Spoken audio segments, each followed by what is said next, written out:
Assalamualaikum warahmatullahi wabarakatuh. VTuber semangat pagi, salam ekstrim ya. Kesempatan hari ini saya kembali lagi bersama Anda akan membacakan salah satu kisah metamorfose dari VTube sendiri. Oke, simak sampai akhir dan dapatkan satu pengalaman yang baru pada malam ini.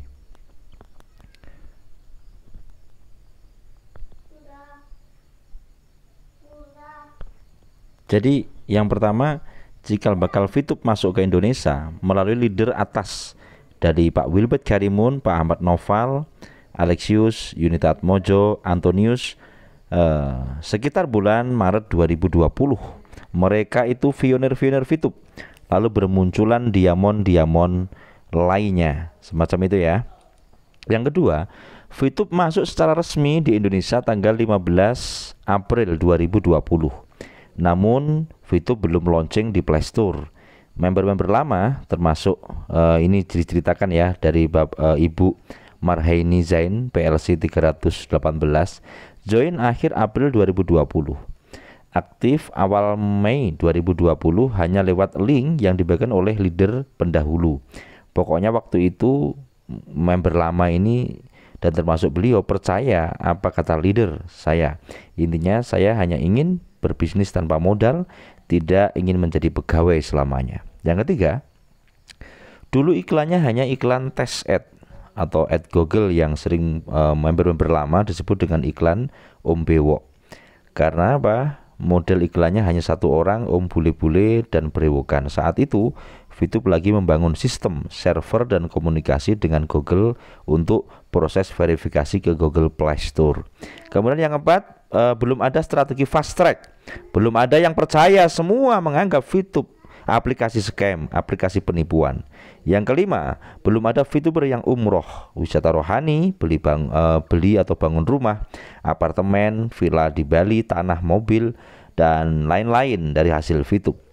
Intinya belum ada bukti sama sekali walaupun dari leader atas bahwa VTube menghasilkan uang semacam itu.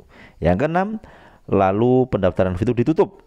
Nah, ini yang keenam ya, ditutup sementara waktu sesuai janji manajemen VTube. Buka pendaftaran gelombang kedua di akhir bulan Mei 2020. VTube berhasil launching pertama kali di Play Store. VTube 1.0 ya, 1.0. Saat itu kita bersuka cita, ternyata akhirnya kita bisa download VTube di Play Store. Ini pada akhir bulan Mei. Yang ketujuh, pendaftaran tahap kedua dibuka. Aplikasi sudah bisa download di Play Store, namun manajemen kaget juga. Target awal server VTube hanya menampung 350 pertama, lalu 1 juta dalam 1 tahun pertama. Ternyata hanya beberapa minggu member harus berkembang berkali-kali lipat dan target daya tampung server. Akhirnya VTube tutup registrasi lagi sementara waktu dan buka lagi pendaftaran gelombang yang ketiga, yaitu bulan September 2020. Launching lah VTube 2.0 ya, 2.0 di Play Store yang saat ini sedang diperbaiki. Nah, saat itu manajemen mempersibuk antara mengurus server, membentuk tim IT, tim manajemen di Indonesia. Jadi awalnya semacam itu. Kalau saya pribadi bergabung di ini ya, gelombang yang ketiga ini. Saya September ya. Kemudian yang kedelapan, bulan Juli 2020, VTube tiba-tiba masuk ke dalam daftar entitas ilegal oleh SWI dan OJK. VTube menjadi sorotan karena sangat viral dan perkembangan luar biasa dahsyat membarat di tengah pandemi COVID saat itu. Saat itu, kuasa hukum VTube mengharap OJK menjelaskan bahwa VTube bukan perusahaan ilegal, ada sertifikat Kominfo, Kemenhukam, dan lembaga OSS. VTube bukan perusahaan investasi, bukan MLM, bukan skema piramid, bukan skema Ponzi, dan bukan money game. Masa-masa ini Kominfo menguji 2 kali konsep marketing plan VTube, tidak ditemukan hal-hal yang mengendesikan penipuan seperti itu. Kemudian pemerintah terlanjur sudah mengumumkan bahwa VTube ilegal. Lalu bulan September 2020 dikeluarkan dari list OJK mengatakan VTube bukan ranah OJK. Semacam itu kisahnya. Ini masih ada arsip soft file jawaban OJK saat itu melalui kontak-kontak OJK. Namun belakangan jawaban berubah, VTube tetap dinyatakan sebagai aplikasi ilegal. Sampai dinormalisasi kembali, aplikasi VTube tetap bisa dijalankan meskipun dinyatakan ilegal. Sampai akhirnya VTube terus-menerus diserang oleh haters yang mengangkat isu legalitas, diadu domba dengan TNI Polri. Rupanya kompetitor kalang kabut dengan munculnya bayi raksasa digital advertising bernama VTube ini. Kemudian manajemen VTube tidak tinggal diam, mereka terus berkoordinasi dengan pemerintah 6 kementerian terkait. Mungkin muncul pertanyaan di benak kita, mengapa kok isu legalitas ini sudah bulan Juli 2020 tapi belum kelar-kelar sampai sekarang? Kok VTube menunggu begitu lama? Jawabannya semacam ini. VTube perusahaan yang baru atau usia 4 bulan, saat itu manajemen belum firm. Kantor masih virtual, dan dari hasil koordinasi kuasa hukum VTube dengan pemerintah terkait, pemerintah juga masih bingung harus membagaimanakan VTube ini, harus diklasifikasikan sebagai apa ini VTube ini. VTube ditutup, ada izinnya. Itu ya, ketika mau ditutup kok ada izinnya seperti itu. Marketingnya sama sekali tidak ada unsur penipuan. Kemudian sistem viewpoint tidak merugikan member, malah sebaliknya menguntungkan, ya kan? Member-member sudah mencairkan jutaan, ratusan juta, miliaran bahkan. Kemudian VTube digolongkan perusahaan investasi, bukan digolongkan bisnis periklanan seperti YouTube. Tapi kok ada perdagangan viewpoint digital currency yang berlaku di komunitas. Intinya konsep VTube jauh langkah terdepan. Belum ada konsep yang menyerupai VTube saking canggihnya katanya. Lah, hal ini pernah diungkapkan oleh Pak Wilbert seperti itu. Lalu terus-menerus berlalu sampai akhirnya ditemukan peraturan yang cocok buat VTube. Digolongkan dalam perdagangan melalui sistem elektronik GR80 sesuai peraturan pemerintah nomor 80 tahun 2019. Tapi dengan catatan VTube harus segera membuka fase yang kedua atau e-commerce. Inilah yang membuat manajemen segera maintenance untuk VTube ke 3.0 yang kesannya mendadak dan dibaca berbeda oleh para hater dan pesaing. FYI peraturan tahun 80 nomor 80 tahun 2019 tersebut adalah peraturan yang baru diberlakukan tahun 2021 ini. Akhirnya disepakatilah 5 syarat SWI yang dinormalisasi legalitas VTube kembali 100%. Manajemen terus bekerja siang malam untuk memenuhi syarat tersebut. 3 syarat terpenuhi, 2 syarat selanjutnya melekat pada versi 3.0 nanti, ya sudah kita nikmati ya. Lebih dari 20 menyaksikan langsung live Kominfo dan OJK terkait tanggal 26 Februari 2021.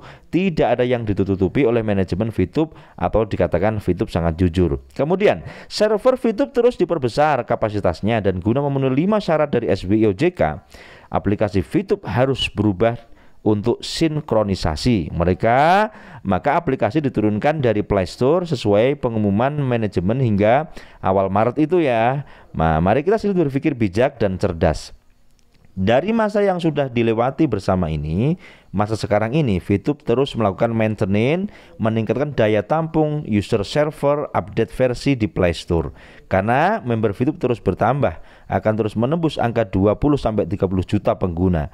VTube belum 1 tahun loh ya. Biasanya aplikasi baru 1 tahun belum tentu tembus 1 juta pengguna, ini biasanya, tapi ini luar biasa. Bayangkan berapa besar biaya membangun aplikasi dan server, dan maintenance-nya saja belum biaya membeli kantor dan biaya operasional lainnya. Jadi kalau ada yang bilang VTube bubar, bakal bangkrut, tidak mungkin.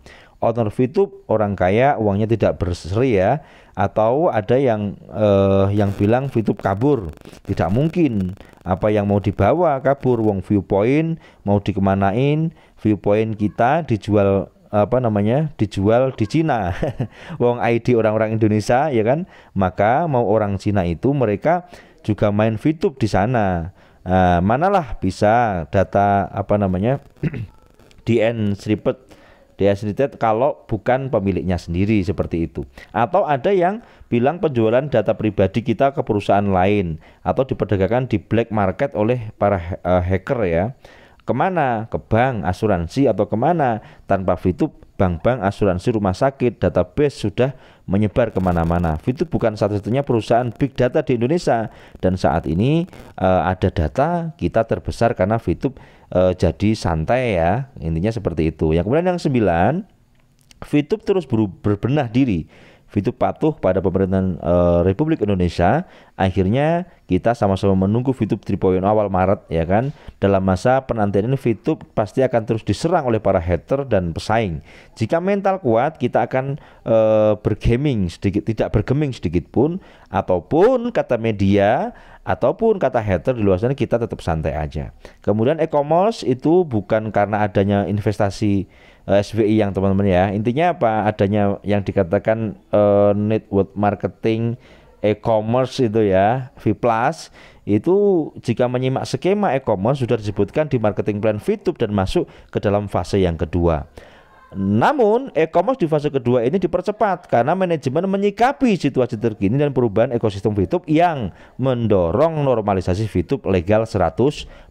Selanjutnya Fitup nanti akan mengembangkan sektor-sektor lain. Ini yang paling penting. Ini sudah mau selesai ya. Selanjutnya Fitup nanti akan mengembangkan sektor-sektor lain, pariwisata, perhotelan, tiket, sinkronisasi dengan pom bensin, supermarket, lalu akan merambah ke Asia dan nanti insya Allah mendunia. Begitu kata visi misi perusahaan Fitup Future View Tech. Percayalah, manajemen sudah bekerja keras untuk semua, bahwasanya selalu menjaga komitmen Fitup memanusiakan manusia, dan Fitup patuh kepada pemerintah Republik Indonesia. Jadi saksikan mereka yang menangis terharu bahagia karena kehadiran Fitup kembali. Tetap semangat dan perjuangkan kita sudah sejauh ini dengan jangan menjadi sia-sia ya. Satu hati, satu komando, long live Fitup. Dan saat ini Fitup setelah 3.0 ini lahir, kita menikmati sekitar 10 atau 11 hari ini melaksanakan maintenance. Saya yakin ini terjadi karena memang ada pembenahan yang luar biasa di situ untuk menampung beberapa banyak orang, dan memang kesiapan untuk nanti verifikasinya dan seterusnya setelah diperbarui dengan berjalan, maintenance berjalan seperti itu, ternyata tidak mampu, sehingga yang dikatakan hater big data dan seterusnya. Nah akhirnya harus secara intent untuk merakit kembali, membesarkan aplikasi ini, sehingga nanti ketika lahir naik ke Play Store ya kan, harapan kita semacam itu nanti sudah lancar seperti itu. Maka saya membacakan berita ini di saat ini. Saya sudah mendapatkan info ini lumayan beberapa hari yang lalu, tapi baru saat ini bisa membacakan. Semoga ini ada pencerahan bagi kita semuanya. Intinya kita berjalan. Tinggal Anda boleh memilih kok. Anda mau menjadi haters ya monggo. Anda mau berjalan terus ya ayo. Ketika Anda mau berhenti ya silahkan. Karena memang kita maintenance selama 60 hari atau dikatakan 2 bulan. Ini semoga manajemen bisa menyelesaikan lebih cepat daripada waktu yang dituliskan di itu. Harapan kita semacam itu. Wallahu a'lam bishawab. Saya mohon maaf bila banyak salah, dan tetap kita semangat.